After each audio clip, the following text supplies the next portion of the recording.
예, 이 할머니는 올해 나이로 92세, 92살이신데요.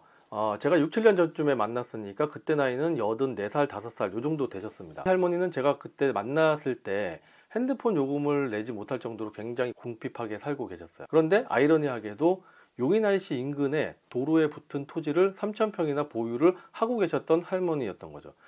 이 할머니께서는 제 고등학교 때 친구의 친척 할머니셨는데, 할아버지께서 한 10여 년 전쯤에 돌아가셨는데, 할아버지께서 살아계셨을 때는 그 땅에 공사 자재나 석재 같은 것들을 쌓아놓는 장소로 빌려주고 계셨죠. 그런데 할아버지께서 돌아가신 이후에는 이 땅이 방치되고 있었다고 해요. 그런데 이 할머니께서 핸드폰 요금도 못 내고 매 끼니도 라면이나 뭐 먹다 남은 밥 같은 걸로 때우다 보니까 이 친구가 굉장히 안타까워하고 있었는데, 그래서 제가 친구한테 야, 그럼 너는 뭐 하냐? 네가 좀 돌봐드리지 라고 했더니, 그 할머니가 자기 할머니의 사촌 언니여서 그렇게 직접적으로 왕래가 많이 있는 사이는 아니다 라고 얘기를 하더라고요.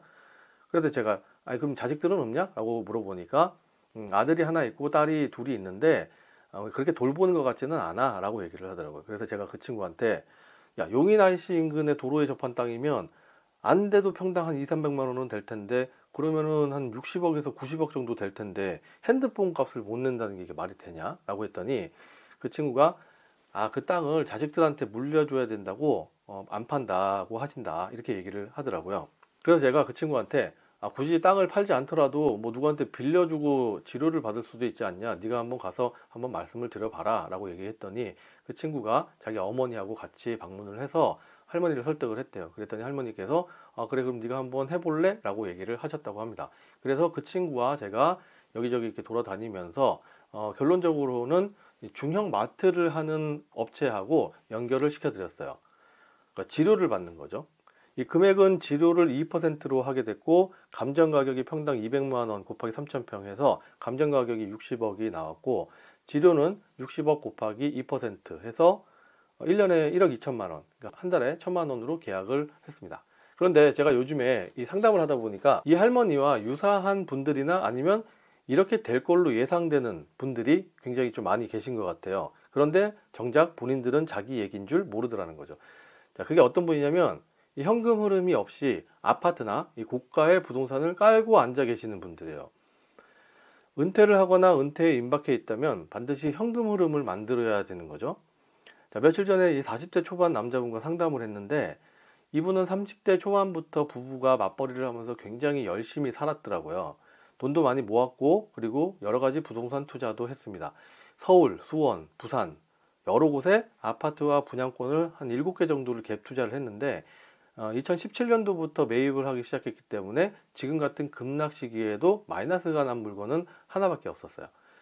이 투자한 지역이나 금액들을 보니까 정말 부부가 열심히 살았다라는 게 보였는데, 특히 2015년에 제일 처음에 매입했던 아파트 같은 경우에는 이게 시간이 좀 많이 지났잖아요. 그러다 보니까 거의 10억 원에 가까운 시세 차익이 있는 상태였어요. 그런데 이렇게 시세 차익이 많이 있음에도 불구하고 얼굴에 굉장히 근심이 가득했어요. 그 이유가 뭘까요? 맞습니다. 현금 흐름이 없기 때문이죠. 부동산 시세 차익은 굉장히 많이 봤는데 정작 생활은 달라진 게 하나도 없어요. 그러니까 빠른 은퇴를 위해서 정말 열심히 살았는데 이 숫자로 보이는 재산만 늘어난 거예요.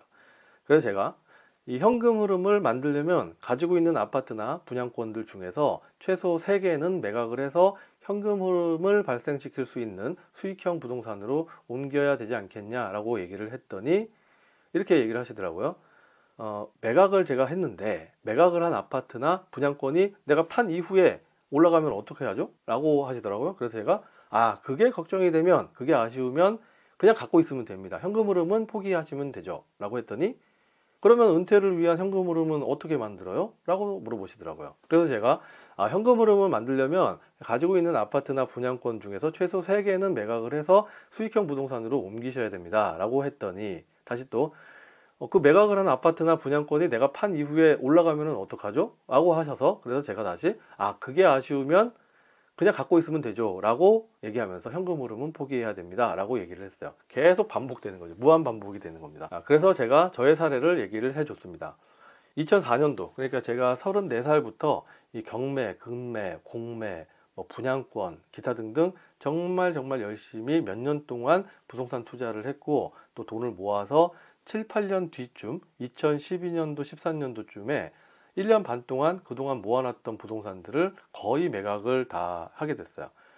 그때 나이가 42살에서 43살 정도 됐었는데, 그런 이후에 그 돈을 가지고 이 목표인 47살 은퇴를 하기 위해서 현금 흐름 부동산을 가지기로 결심을 하고 다가구 건물을 신축을 하기 시작했어요.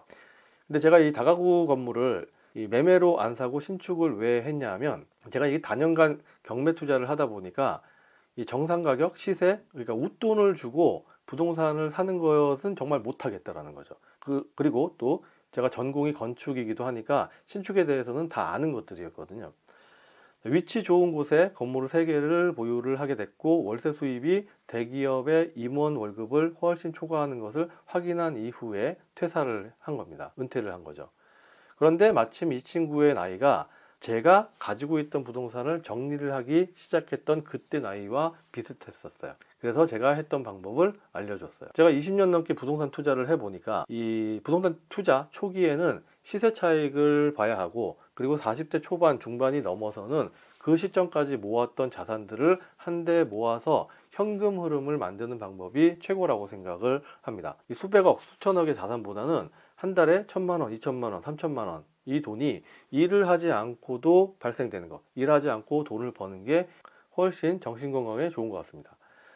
이 앞에서 얘기했던 그 할머니는 이 지도를 받기 시작한 이후부터 당연히 핸드폰 값도 걱정을 안 하게 되셨고, 또 잘 찾아오지 않던 아들, 딸들도 자주 찾아오신다고 합니다.